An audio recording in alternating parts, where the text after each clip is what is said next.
Hello art lovers, I am artist. I have a small story of mind.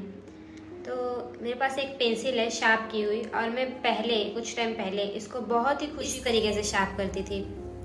और फिर उसके बाद ये शार्प करते करते बहुत बार टूट जाती थी। जो इसकी लीड है वो टूट जाती थी, अगर समझ लो बच गई।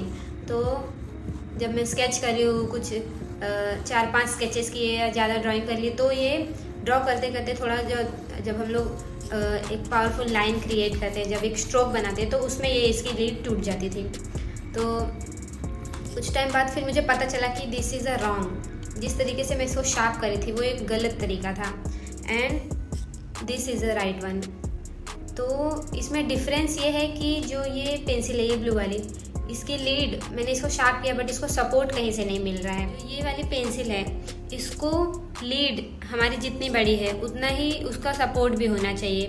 तो इससे क्या होता है कि जब भी हम कुछ स्ट्रोक बनाते, कुछ एक पावरफुल लाइन बनाते हैं अपने स्केच को एनर्जेटिक लाइंस में दिखाने के लिए, जब एक पावरफुल स्केच हमें बनाना होता है, तो उसमें जो लाइंस क्रिएट होती है, स्ट्रोक से ऐसे ऐसे क्रिएट करते हैं, तो उसके लिए हमें इस तरीके से ही पेंसिल को शार्प करना चाहिए, क्योंकि इसकी जो लीड है वो सपोर्ट के साथ है। तो जब इसका सपोर्ट रहता है तो ये लीड बहुत टाइम तक हम उसको यूज़ कर पाते हैं, हमारी लाइंस में एक एनर्जी आ पाती है, तो सारी चीज़ें वहाँ पे सही चलती रहती है। Video I am showing you कि how to sharp the pencil like this. Let's start. तो ये है मेरी पेंसिल गलत शार्प की हुई, जिसका लीड मैंने तो शार्प किया है बट वो बिना सपोर्ट के है, तो प्रैक्टिस के साथ वो टूट जाएगा। ये मेरी गलती है। तो ऐसे मैं पहले करती थी बट आज मैं इस तरह से पेंसिल शार्प करती हूँ जो लीड भी है, सपोर्ट भी है, तो वो इजीली हर जगह पे अच्छे से वर्क करेगी विथ वेराइटीज़ ऑफ लाइंस। तो यहाँ पे उसका सपोर्ट लीड से ज़्यादा है, तो उसको पकड़ा हुआ है उसने अच्छे से। तो हम इस पेंसिल को अब मैं आपको शार्प करके दिखाने वाली हूँ। तो I have a normal cutter. तो आपको कटर लेना है, उसकी हेल्प से आपको पेंसिल को शार्प करना है। और आपको ये भी ध्यान रखना है कि कटर का यूज़ कर रहे हैं तो उसको अच्छे से पकड़ना है, हाथों में चोट ना लगे। फिर आगे से हमें स्टार्ट करना है पेंसिल को शार्प करना। सबसे पहले हम उसका धीरे धीरे सपोर्ट भी बनाते जाएंगे और लीड को भी हम बाहर निकालते जाएंगे। फिर इसी यहाँ पे मैंने थोड़ा सा वीडियो भी फास्ट कर दिया है। और हर जगह से आपको पेंसिल को शार्प करना है अच्छे से। और अगर आप 8 भी और 10 भी पेंसिल को इस तरह से शार्प कर रहे हैं तो आपको बहुत ही ज़्यादा ध्यान रखना पड़ेगा, क्योंकि वो बहुत ज़्यादा सॉफ्ट होती है उसकी लीड, तो वो तुरंत ही टूट जाती है। बट ये मैंने यहाँ पे 2B पेंसिल ली है, तो ये इजीली शार्प हो जा रही है। और इससे हम प्रैक्टिस करेंगे तो लाइट भी ड्रॉ कर सकते हैं, तो वहाँ पे हमारे पास स्पेस भी होगा। एक ही सारी चीज़ों को वापस हम थोड़ा और डार्क भी कर सकते हैं, तो करेक्ट कर सकते हैं। यहाँ पे लगभग मेरी पेंसिल शार्प हो गई है सपोर्ट के साथ। आप चाहे तो इसका सपोर्ट और दूर तक भी बना सकते हैं। और यहाँ पे मेरे पास है ये सैंड पेपर। यहाँ पे नॉर्मली मैंने इसको किसी स्केल पे चिपका दिया है। ये ऐसा था सैंड पेपर, पहले मैं ऐसा यूज़ करती थी, बट थोड़ी सी क्रिएटिविटी मैंने लगाई और एक नॉर्मल मेरे पास एक स्केल पड़ी हुई थी, तो उसके ऊपर मैंने लगा के उसको साइड साइड से टेप लगा दिया है, बस और कुछ नहीं किया है।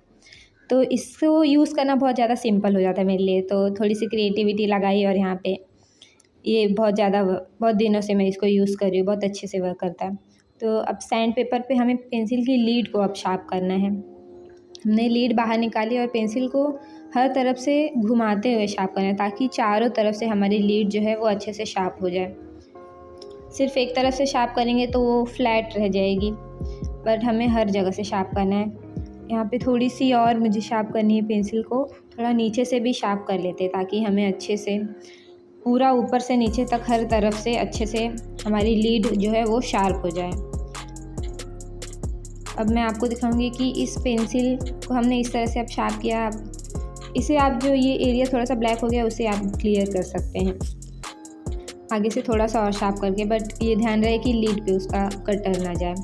सो ये पेंसिल यहाँ पे हमने शार्प कर ली अच्छे से। थोड़ा सा मैंने आगे वाला पार्ट जो ब्लैक हो गया था वो क्लियर भी कर लिया। मैं आपको दिखाऊंगी वेराइटीज़ ऑफ लाइंस हम इस पेंसिल से किस तरह से बना सकते हैं, और बहुत ही कूल लगता है अपने स्केच में जब हम उसे अप्लाई करते हैं। तो अब मैंने इसे ओवरहैंड ग्रिप में पकड़ा और इस तरह से जब मैं पेंसिल को स्ट्रोक एक दे रही हूँ तो यहाँ पे थोड़ी सी बोल्ड लाइन बन रही है। और फिर मैंने पेंसिल को थोड़ा सा ऊपर करके पकड़ा है तो लाइन पतली बन रही है। तो इस तरह से आप थोड़ा सा ऊपर करके या फिर पूरी तरह से ऊपर करके हर एंगल से, अलग अलग एंगल से जब आप इसे यूज़ करेंगे तो आपको अलग अलग लाइंस मिलेगी, और जब आप कर्व बनाते हैं तो वो और भी ज़्यादा कूल लगता है। और स्केच में तो और भी ज़्यादा अच्छा लगता है जब उसका प्रपोर्शन भी सही हो और इस तरह से लाइन बनी हुई हो। तो इस तरह से अलग अलग आप वेराइटीज़ ऑफ लाइंस पा सकते हैं इस तरह की पेंसिल शार्प करके।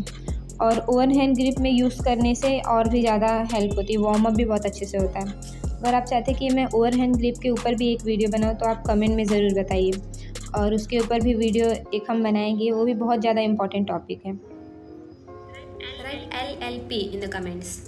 LLP means long lead pencil. तो जब भी आप ये वीडियो आप देख रहे हैं, आप इसकी इन्फॉर्मेशन ले रहे हैं, बट जब आप इसे कमेंट में लिख देंगे तो ये चीज़ जो ये लॉन्ग लीड पेंसिल, ये चीज़ आपके दिमाग में बैठ जाएगी। और जब भी आप प्रैक्टिस करने जाएंगे, जब भी आप स्केचिंग करेंगे, जब भी आप पेंसिल को शार्प करने जाएंगे, तो वो आपके दिमाग में होगा और फिर वहाँ पे सारी चीज़ें करेक्ट ही जाएंगी स्टेप बाय स्टेप। तो ये सिर्फ इस वीडियो की बात नहीं है, जब भी आप कहीं से भी कोई भी इंफॉर्मेशन लेते हैं, कुछ भी नया सीखते हैं और आप उसे नोट करते हैं एक्चुअल में, तो वो चीज़ें आपके माइंड में डीपली जाती है, और फिर जब भी उसे यूज़ करने का टाइम आता है तो वो यूज़फुल तरीके से वो हर जगह पे यूज़ भी हो जाती है। जब सिर्फ इन्फॉर्मेशन हम ले लेते हैं तो उसे याद रख पाना मुश्किल होता है। जब हम तुरंत उसे नोट कर लेते हैं तो वो हमेशा के लिए हमारे माइंड में बहुत ज़्यादा टाइम तक रहता है। So we will meet in the next video, and stay connected guys, stay growing.